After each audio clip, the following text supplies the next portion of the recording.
warahmatullahi wabarakatuh. Waalaikumsalam warahmatullahi wabarakatuh. Pak Bunda, saya mohon izin. Kebetulan ini ada tugas dari kegiatan yang saya ikuti, yaitu pendidikan luar. Ini kami sudah memasuki modul 3.1 terkait dengan dilema etika dan hukum moral.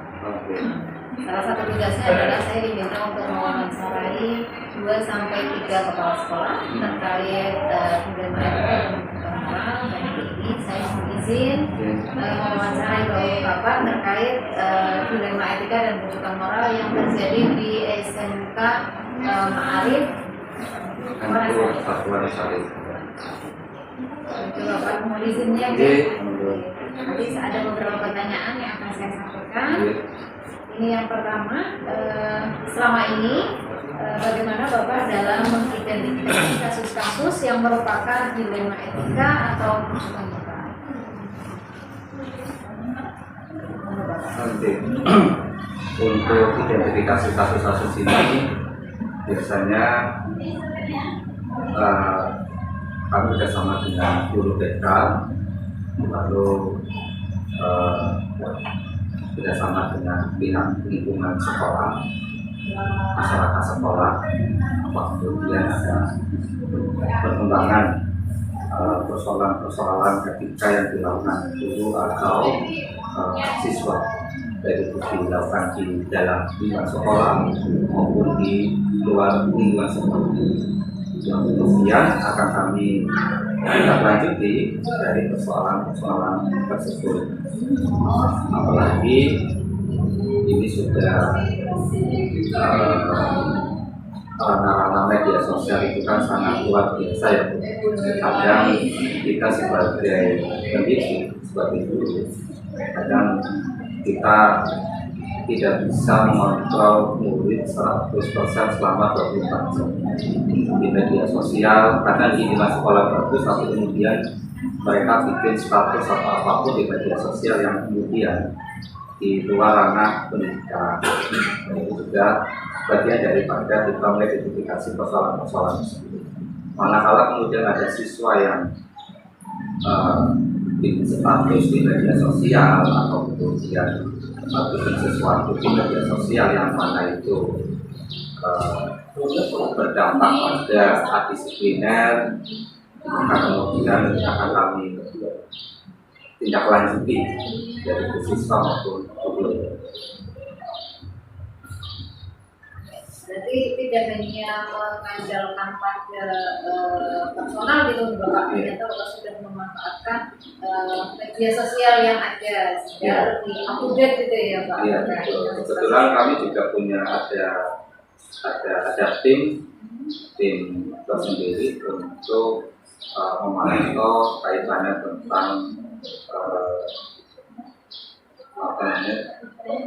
tindakan-tindakan dari siswa maupun guru di media sosial itu. Biasanya kami dari sekolah meminta akun media sosialnya para siswa dan juga para guru gitu kan. Karena nanti masing-masing wali kelas juga akan memantau media sosialnya para siswa. Walaupun tentunya anak-anak lebih pintar dan disetorkan satu akun media sosial, tapi kemudian dia punya akun yang lain. Tapi itu ya tetap itu juga bagian dari ikhtiar kita, bisa kita untuk memantau anak-anak didik kita. Ya. Kemudian ini Bapak, selama ini bagaimana Bapak menjalankan pengambilan keputusan di sekolah Bapak, terutama untuk kasus-kasus di mana ada dua kepentingan yang sama-sama benar atau sama-sama mengandung nilai kebaikan? Untuk pengambilan keputusan itu tetap kami mengadakan rapat sekolah yang dihadiri oleh dewan guru. Kalau kemudian memang itu kaitannya dengan persoalan etika siswa, yang kemudian dari rapat tersebut kami akan merumuskan solusi, kemudian merumuskan persoalan apa saja sampai kemudian menemukan sebuah solusinya. kembali lagi pada persoalan-persoalan ketika kemudian ditemukan dengan fatwa kebijakan gitu. Artinya kalau kita pakai kaidah fikih bahwa dalam kaidah fikih itu ada istilah darul mafasid muqaddamun ala jadil masoleh. Artinya apa? Jika ada masalah atau ada persoalan yang sama-sama jadi jadi persoalan, maka diambil persoalan yang paling ringan. Contoh kasus begini, manakala kemudian ditemukan persoalan kedisiplinan siswa sampai kemudian misal ada tindakan-tindakan yang harus dikeluarkan, maka tidak serta-merta kami harus mengeluarkan peserta didik tersebut, karena bagaimanapun juga dia masih umur sekolah. Kedua, dia masih punya hak untuk mengenyam pendidikan. Ketiga, secara undang-undang dia masih dilindungi atau masih diwajibkan untuk belajar. Sehingga kalau kemudian endingnya harus dikeluarkan, maka itu bagi saya itu bukan sebuah solusi, bukan sebuah solusi. Kalau hanya persoalan mengeluarkan siswa, saya rasa itu bukan sebuah solusi yang luar biasa. Kalau kemudian masih bisa diperbaiki, masih bisa diajak untuk berbuat baik, ya masih kita pertahankan untuk menjadi peserta didik. Artinya semua harus dilihat apakah itu memang akan mempengaruhi kepentingan siswa, masa depan siswa atau tidak. Iya betul, sebab ketika kemudian siswa dikeluarkan kan satu tadi itu bukan sebuah solusi. Ya seandainya kemudian dia dikeluarkan lalu kemudian dia malah berbuat yang tidak baik, maka yang terdampak siapa? Orang tua juga, masyarakat juga gitu kan. Artinya kita masih memberikan toleransi untuk diperbaiki. Jadi persoalan itu sebenarnya bukan semata-mata siswa itu sebagai objek sebuah persoalan. Bisa juga mungkin kami dari para pendidik mungkin masih ada yang kurang dalam hal pengajaran, dalam hal kemudian penanaman nilai-nilai moralnya, begitu. Jadi seperti itu. Jangan sampai kemudian kita itu seolah-olah menjadi korban. Berikutnya ini adakah langkah-langkah atau prosedur yang biasa Bapak lakukan selama ini terkait dengan kasus-kasus problematika atau langkah prosedurnya itu tetap tadi pertama kita akan mengadakan rapat sekolah. Kemudian dari rapat sekolah itu nanti akan diputuskan ada surat peringatan atau biasa disebut dengan SP 1, SP 2 sampai kemudian SP 3. Nah, jangan sampai kemudian berakhir di SP 3 gitu. Sudah surat peringatan 1, surat peringatan 2 saya anggap harus selesai di situ. Kalau sudah SP 3 kan itu sudah berakhir. Tapi selama ini yang kami lakukan tidak sampai pada SP 3. Jadi hanya berhenti di SP 1. Kemudian langkah-langkah lainnya ketika menghadapi seperti itu, ya kami juga bekerjasama dengan yang pihak-pihak lain termasuk orang tua siswa. Memang permasalahan terkait murid tidak terlepas dari orang tua gitu. Iya betul. Karena kan di sekolah waktunya terbatas. Kita tidak bisa memantau siswa 24 jam. Kalau di luar sekolah itu kan berarti ya memang kita punya kewajiban, tetapi sebenarnya di orang tua dan masyarakat. Ini yang berikutnya nih, dari hal-hal yang selama ini atau langkah-langkah yang selama ini Bapak laksanakan itu, adakah yang Bapak anggap efektif dalam pengambilan keputusan terkait kasus-kasus dilema integritas? Hal yang sangat efektif itu adalah ketika kemudian ketika pada rapat sekolah tidak ada surat peringatan pertama itu yang berujung pada restorasi justice atau kemudian kita membina siswa, kemudian kita pantau selama perkembangannya beberapa minggu dan beberapa bulan.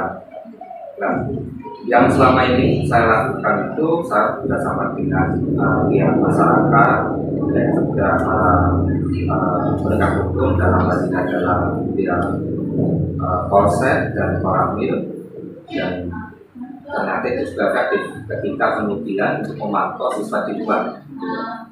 Jadi kami bersama dengan polsek untuk memantau tindakan-tindakan siswa di luar sekolah, manakala kemudian ada kenakalan siswa yang dilakukan di luar jam sekolah atau kemudian di luar dari sekolah. Dan kadang polsek juga laporan ke kami apabila ada siswa yang melakukan hal seperti itu. Ini ada proaktif ya, Iya, dari betul. pihak sekolah maupun dari pihak Kepolisian. Nah, adakah hal-hal yang selama ini Bapak anggap merupakan tantangan dalam pengambilan keputusan pada kasus-kasus UMR? Ada, ya, artinya ada beberapa hal ya, tidak semuanya. Yaitu tantangannya adalah satu sisi ketika dirapatkan di hulu, satu sisi guru ini bersikeras untuk tetap mengeluarkan siswa tersebut dengan berbagai macam argumen yang kemudian dikeluarkan dulu, tetapi kemudian kami kembalikan lagi pada hati nurani. Kita bicara pada hati nurani kita yang lebih dalam, tidak serta-merta kita mendidik itu hanya sebatas warna merah dan putih, hitam dan putih saja, tetapi kemudian ada tujuan lain dalam mendidik itu, yakni kita itu bahasa berbahasa itu dari bocah dari rusak menjadi benar. Itu kan sesuatu yang sulit. Kalau hanya persoalan kemudian kita mempoles, itu kan bagi saya itu bukan sebuah kebanggaan atau bukan sebuah keistimewaan. Yang istimewa adalah ketika kita diberikan siswa yang kemudian siswa itu adalah luar biasa, bahasa kami adalah siswa yang istimewa, maka itu adalah tantangan bagi kami. Bagaimana kemudian kami bisa membentuk atau menjadikan anak itu menjadi anak yang sama dengan yang lainnya, dalam hal ini yaitu dari mulai kedisiplinan, moralnya, dan lain sebagainya. Itulah adalah tantangan bagi kita semua gitu kan. Jangan serta-merta kemudian ketika melakukan tindakan disipliner lalu kemudian serta-merta langsung ada tindakan misal dikeluarkan dan sebagainya. Tidak seperti itu. Jadi ada unsur lain. Pernah suatu saat kemudian dari pihak luar juga minta anak tersebut harus dikeluarkan. Kami juga tetap mempertahankan bahwa anak tersebut masih bisa diperbaiki. Dia juga masih punya hak untuk belajar. Dia juga masih punya hak untuk mengenyam pendidikan dan begitu. Sehingga kemudian dengan kami memberikan gambaran-gambaran seperti itu, alhamdulillah kemudian bisa diterima. Berikutnya Bapak ini, apakah Bapak memiliki sebuah jadwal atau kata tertentu gitu ya dalam sebuah penyelesaian kasus pidana kita, ataukah ketika ada sebuah kasus Bapak kemudian langsung menyelesaikan di tempat? Ada jadwal, artinya tadi ada tim yang kemudian memantau setiap minggu. Kemudian sebelum kami memanggil yang bersangkutan, kami tunggu dulu dengan tim tersebut langkah-langkah apa yang harus kemudian kita laksanakan. Setelah kemudian sudah dilakukan, kemudian kita mengambil tindakan. Jadi setiap seminggu sekali pasti ada progres, ada pelaporan dari BK dan timnya kaitannya dengan pantauan siswa maupun guru gitu kan. Walaupun tidak setiap minggu ada persoalan, untuk mengantisipasi itu untuk mengantisipasi itu pasti ada apa namanya ada pelaporan apakah perkembangan dalam minggu ini itu ada persoalan yang harus diselesaikan atau tidak. Ketika ada persoalan baru tadi kita tentu dalam diri itu dulu untuk mengambil langkah-langkah yang lebih baik seperti apa. Artinya memang sudah punya jadwal mulai dari identifikasi sampai dengan penanganan bahkan sampai dengan nanti di pemantauan dan pembinaan. Betul, dari mulai identifikasi, penanganannya sampai kemudian pembinaan sampai kemudian dipantau seterusnya. Kemudian Bapak, adakah seseorang atau faktor-faktor yang selama ini memang mempermudah atau membantu Bapak dalam pengambilan keputusan terkait kasus-kasus pidana? Ya, tentunya banyak faktor ya. Mungkin juga dari tokoh masyarakat, gitu kan, yang kemudian bisa membantu kami dalam mempermudah dan mengambil keputusan dalam kasus pidana etika, gitu kan. Tokoh masyarakat, tokoh agama. Ini yang terakhir Bapak, Ya. dari semua hal yang tadi Bapak sampaikan, adakah pembelajaran yang dapat Bapak petik dari pengalaman Bapak selama mengambil keputusan terkait dilema etika?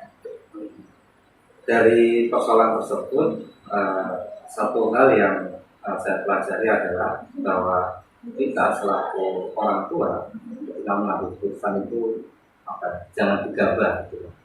Dan gabah, kemudian boleh kita normatif, tapi kemudian kita juga harus kondisional gitu.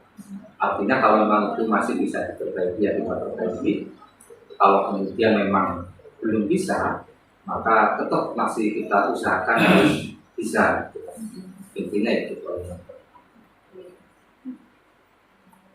Terima kasih Bapak, luar biasa ini pengalamannya. Nanti mudah-mudahan saya bisa mengambil pembelajaran dari sini juga terkait permasalahan di SMK ini juga mudah-mudahan bisa teratasi dengan baik dan yang pertama tadi ya Pak ya, betul-betul mengakomodir masa depan murid gitu ya, bagaimana kita tidak hanya memoles anak yang sudah jadi, tapi bahkan dari cikal bakalnya dari nol begitu ya. Mudah-mudahan mereka bisa menjadi orang-orang yang sukses. Amin. Harapan kita juga seperti itu.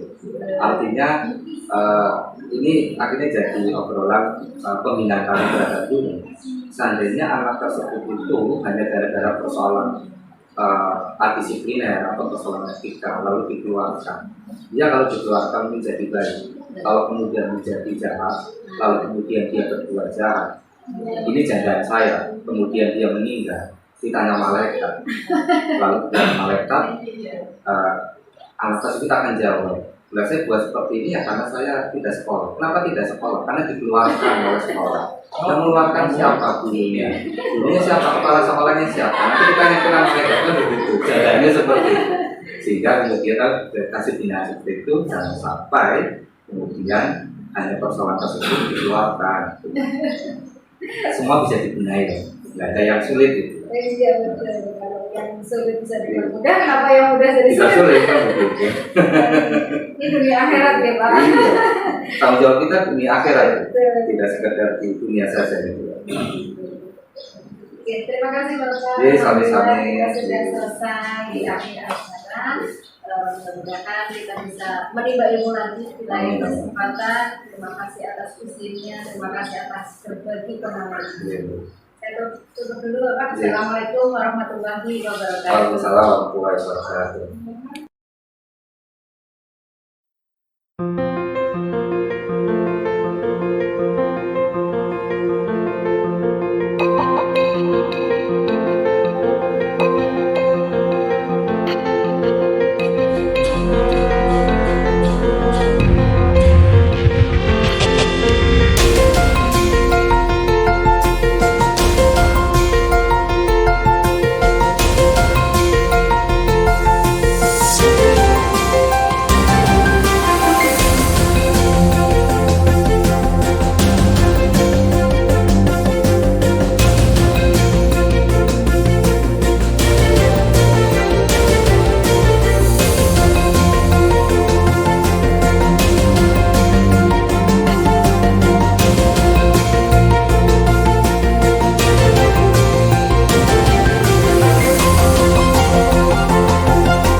Assalamualaikum warahmatullahi wabarakatuh. Waalaikumsalam warahmatullahi wabarakatuh.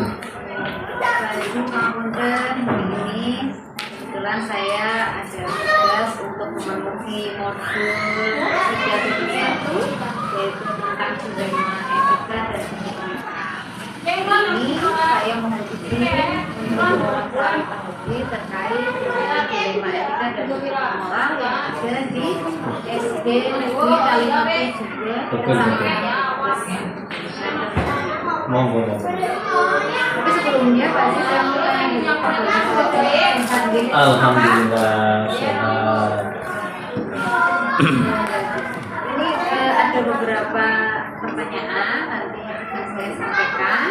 Yang pertama adalah bagaimana ketika Bapak mendapatkan ada kasus yang termasuk ke dalam dilema etika atau rujukan moral, dan bagaimana Bapak bisa mengidentifikasi kasus-kasus itu apakah masuk ke dalam dilema etika ataukah rujukan moral. Oke, langsung Oke, monggo Mas. kami berusaha untuk menjawab. Selama ini kami mengidentifikasi kasus-kasus yang merupakan dilema etika atau rujukan moral. Kami menghubungkan dengan kasus-kasus yang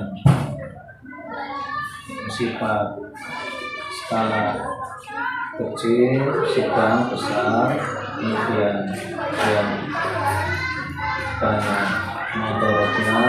Kami petakan dulu yang kira-kira mana yang lebih ditangani lebih serius, kami tangani dulu, kemudian kira-kira pihak-pihak mana yang bisa diajak untuk bisa menyelesaikan kasus-kasus tersebut dengan cantik. Artinya kalau dalam bahasa Jawa itu dibening banget dikenai wadah, jadi tidak melebar kasus-kasus itu, tapi bisa terselesaikan dengan baik ya, dari pihak yang terdeteksi melakukan pelanggaran etika bisa jerah, kemudian tidak melebar ke yang lain. Jadi kami identifikasi kasus-kasus mana yang bersifat ringan, sedang, dan besar. Kemudian pihak-pihak mana yang bisa diajak untuk bisa berembuk untuk menyelesaikan kasus-kasus tersebut dengan harapan kasus tersebut tidak melebar. Ya. Itu tadi bahasa Jawanya dibening banyak dikenal, jadi bisa terselesaikan dengan baik, dan tentu harapannya ada hikmah yang sementara itu mungkin jawabannya nanti bisa bergantian bisa. Nah, ini ada lagi Pak Ji, bagaimana Bapak menjalankan pengambilan keputusan bersama Bapak, terutama untuk kasus-kasus di mana ada dua kepentingan yang sama-sama besar atau sama-sama mengandung nilai kebajikan. Iya, terima kasih. Betul, itu haram. Di dalam kehidupan ini kadang tetap ada benturan-benturan. Artinya benturan-benturan, masing-masing pihak punya kepentingan. Apalagi terkait dengan berbagai pengambilan keputusan ya, dari atasan. Kadang masing-masing mengklaim ini adalah sudah sesuai aturan ini adalah tugas kita. Melihat hal yang demikian, kami tetap berhati-hati, kami tetap proses atau kalau dalam bahasa agama tabayun atau tidak serta-merta menerima laporan sepihak, tapi betul-betul kami proses. Kalau dalam bahasa ilmiahnya apa ya? Istilahnya mencari kebenaran atau apa? Proses bahasanya apa ya?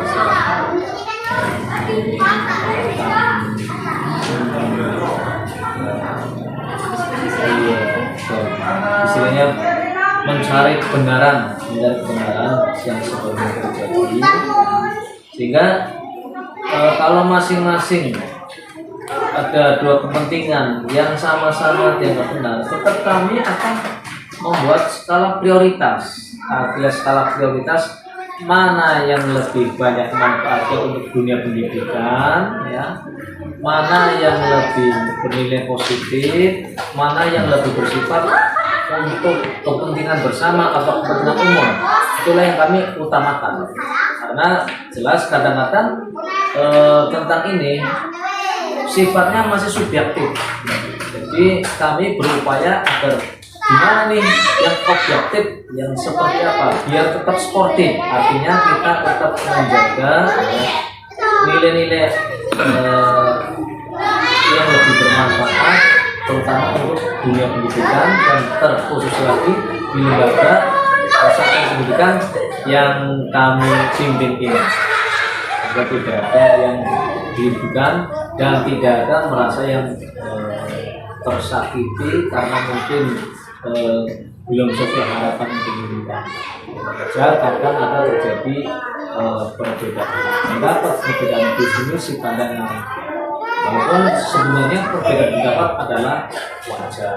Yang tidak wajar adalah perbedaan pendapat dianggapnya musuh. Padahal tidak. Dan kita sudah didasari, kita punya pendapat ketika tidak diterima. Menghadapi masalah kasus ini tetap kami sangat perhatian. Nah, untuk langkah-langkah atau prosedurnya yang Bapak ambil itu seperti apa menghadapi kasus-kasus yang seperti tadi mengandung nilai kebajikan yang sangat benar gitu ya? Terima kasih.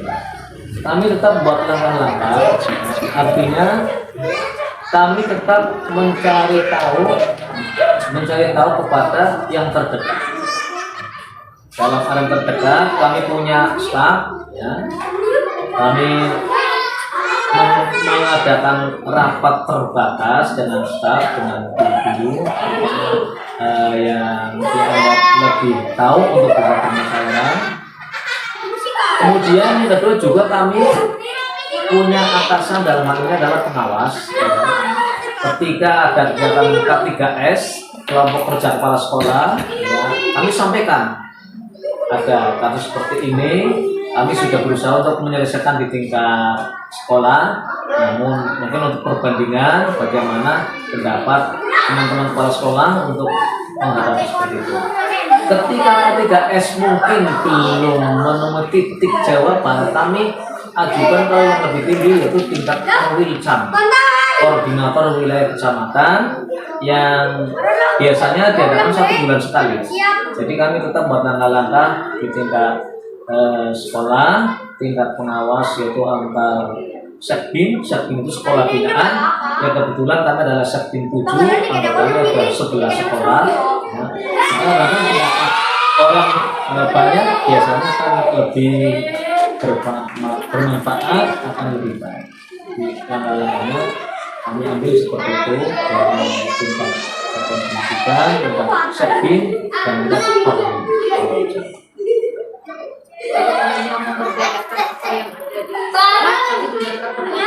Iya, betul. Berikutnya Bapak, ini hal-hal apa saja yang selama ini Bapak anggap efektif dalam pengambilan keputusan dalam kasus-kasus terkait dilema etika? Untuk penyelesaian dilema etika, memang Pertama itu kami buat atau kami petakan sebenarnya ini aktor yang paling dominan, yang paling krusial itu siapa. Telah dipetakan, ketemu berdasarkan ya berbagai laporan, berbagai kami mengadakan pengamatan, observasi dan sebagainya. Setelah ketemu kami menggunakan dengan cara 4 mata, artinya tidak sampai orang yang tidak punya kepentingan mendengar. Jadi akan lebih efektif dengan seperti itu, bahkan kadang malah langsung membuahkan hasil dengan ada efek jerah. Apalagi sudah terbiasa, kalau staf biasanya diatur falsola akan lebih cepat, dan permasalahan yang beredar ya kami sudah mengidentifikasi, mencatat, mencocokkan betul tidak ada kasus seperti ini. Setelah dari yang bersangkutan membenarkan, tinggal kami langkah-langkah berikutnya. Biasanya kalau di ASN itu ada kode etik. Siapa yang melanggar kode etik harus menerima sanksi. Sekarang tinggal pilih. Ya, ini Bapak di sini sebagai orang tua yang dituakan, wajar kalau memberikan satu penguatan, artinya kasus ini benar apa tidak. Ketika dia benar, ada upaya untuk merubah apa tidak? Ada. Kalau ada, memang kami tidak hanya menuduh saja, harus dibuktikan, bahkan bukti tertulis di atas materai, ya, surat pernyataan, sehingga kami sebagai bahan ketika yang bersangkutan memang melanggar etika lagi, paling tidak begitu. Jadi tetap ada hitam di atas putih, ya, dan itu sudah kami laksanakan di anggota kami yang saat itu mungkin ada kehilafan dan sebagainya, dan alhamdulillah dengan seperti itu, dengan 4 kata, ya, artinya lebih sukses, ya, lebih efektif karena merasa terlindungi, ini tidak tersebar berita yang negatif dan sebagainya. Karena menurut kami lebih efektif. Kalau bisa di atas sendiri, kenapa harus menyerahkan yang lain? Kami seperti itu prinsipnya, dan kami menjaga merahasiakan, ya, tidak sampai apa yang tidak harus mendengar. Kami tetap merahasiakan sehingga yang bersangkutan pun merasa nyaman. Terima kasih Bapak. Nah, selama ini adakah hal-hal yang Bapak temui sebagai tantangan dalam pengambilan keputusan pada kasus ini? Setiap kegiatan apapun pasti ada tantangan, besar kecilnya berbeda. Nah, tantangan itu kami tidak akan lari, kami akan pelajari bagaimana untuk mengantisipasi, untuk meminimalisir terjadinya konflik. Karena biasanya orang yang sudah melanggar etika saja kadang-kadang tidak terima kalau memang diberikan penjelasan apa. Jadi kami tetap adanya tantangan seperti itu akan kami pelajari bagaimana hal yang untuk bisa meminimalisir. Bahkan kami saat itu juga membutuhkan orang yang dianggap paling efektif bisa menghadapi tantangan itu. Ketika di kami mungkin belum maksimal, ya, ini kalau tidak mungkin yang lebih atas mungkin tidak selesai. Akhirnya justru tantangan itu membuat kami punya inisiatif, ya, untuk mengadakan sharing kepada orang yang betul-betul punya potensi di bidangnya. Akhirnya tantangan itu bisa diatasi dengan baik, walaupun tadinya kami merasa was-was. Gimana tantangan ini bisa dihadapi tidak? Ternyata dengan berbagai kekuatan, dengan berbagai kesabaran dan terobosan, ya, akhirnya tantangan itu pun bisa diatasi dengan baik. Semua usaha itu tetap akan membuahkan hasil. Iya, betul sekali. Nah berikutnya Bapak, ini apakah Bapak memiliki sebuah jadwal atau kata-kata tertentu dalam sebuah penyelesaian kasus dilema etika? Jadi kadang ada keputusan di mana misalkan dilema etika terjadi kemudian langsung diselesaikan di tempat, ataukah Bapak perlu membuat sebuah jadwal gitu ya untuk menyelesaikan itu, atau ada juga bentuk prosedur yang bisa Bapak buat ketika dilema etikanya seperti ini, maka prosedurnya kira-kira selama ini yang sudah Bapak laksanakan bagaimana? Terima kasih. Untuk jadwal atau prosedur penyelesaian tetap ada jadwalnya. Apalagi tugas seorang kepala sekolah diantaranya sebagai supervisor, pengawasan, sehingga kami ada dan secara berkala. Ada yang bersifat mingguan, ada yang bersifat bulanan, ada yang jangka panjang. Ya. Jadi tetap ada berjenjang dan tetap kami prioritaskan, ya, artinya kasus-kasus apa yang perlu segera ditangani, kami langsung tangani, sehingga betul-betul sesuai dengan harapan. Jadi ada jadwal-jadwal tertentu, ada jadwal. Apalagi dikaitkan dengan sekarang ya pembelajaran Merdeka Mengajar ya, kan untuk kegiatan di lembaga kami kan guru-guru mengerjakan yang TMM itu ya. Jadi ketika ada guru yang belum menyelesaikan kan nanti dapat terlihat, termonitor. Jadi kami berdasarkan, tolong ini Bapak belum mengupload RPP misalnya, kan kelihatan. Kemudian misalnya ada kegiatan sulinjar, ya survei belajar, ini ya belum mengisi, kelihatan. Jadi yang sudah mengerjakan kami sampaikan terima kasih, berarti sesuai dengan tugasnya. Yang belum, sebelum jatuh tempo nanti tanggal 22 Oktober, mohon ya, itu pun kami sangat japri ya, sehingga betul yang bersangkutan tidak merasa mungkin malu dan sebagainya ya.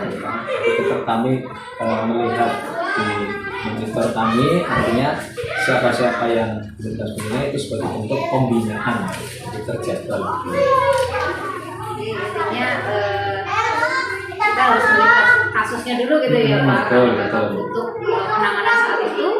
Iya, betul. Yang harus diselesaikan sebelumnya. Tapi tidak terlepas juga ada sesuatu yang terjadwal gitu ya. Betul. Nah, berikutnya apakah di sini Bapak itu ada seseorang atau faktor-faktor yang selama ini bisa mempermudah dan juga membantu Bapak dalam pengambilan keputusan dalam kasus-kasus dilema kita? Iya. Jadi kami itu memang menerapkan teamwork ya. Artinya teamwork itu kerjasama, kerja bareng. Jadi untuk kepala sekolah bekerja sendiri ya berat karena kita satu kesatuan. Jadi ada, maka kami memberdayakan pada teman-teman guru.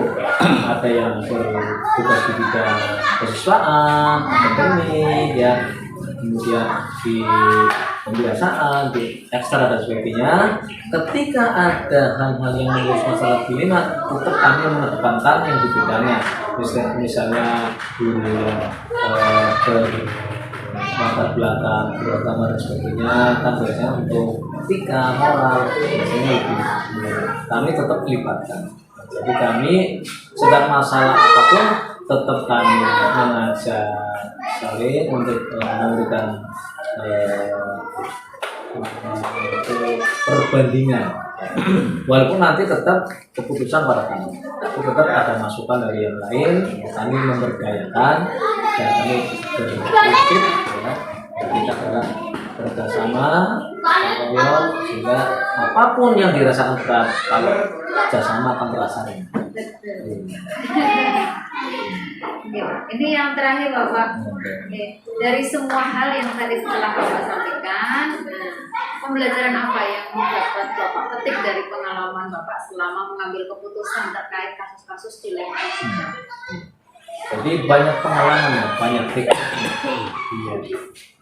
Ternyata orang itu jangan punya image ya, punya mindset bahwa kita itu bisa menyelesaikan masalah sendiri, jangan merasa kita yang paling benar. Jadi tidak.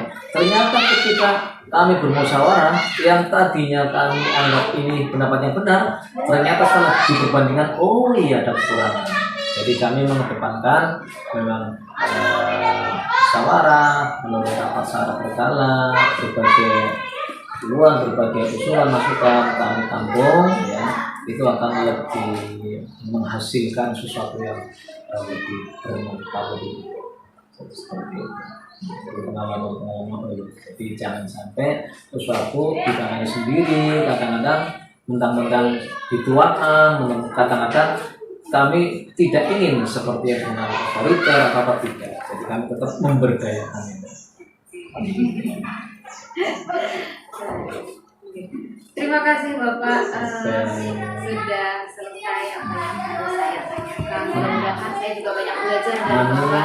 Sharing kita lah, berbagi kita. Bapak dengan segala pengalamannya selama ini begitu kan tentunya sangat bermanfaat bagi kami yang insya Allah mudah-mudahan bisa memanfaatkan pengalaman-pengalaman yang ada dalam rangka pengembangan kompetensi kami. Baik, terima kasih Bapak. Mudah-mudahan semua yang ada di SD Negeri Kalimati 2 ini bisa berjalan dengan baik, sukses, terutama untuk anak-anaknya juga bisa sukses nih Bapak. Anak saya juga termasuk alumni Bapak. Oh gitu ya. Oke, mudah-mudahan. Kita koris. Mudah-mudahan nanti adik-adik kelas saya yang jauh ini bisa juga berkesinambungan. Betul. Begitu Bapak, terima kasih. Saya tutup dulu. Assalamualaikum warahmatullahi wabarakatuh. Waalaikumsalam warahmatullahi wabarakatuh.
Bu.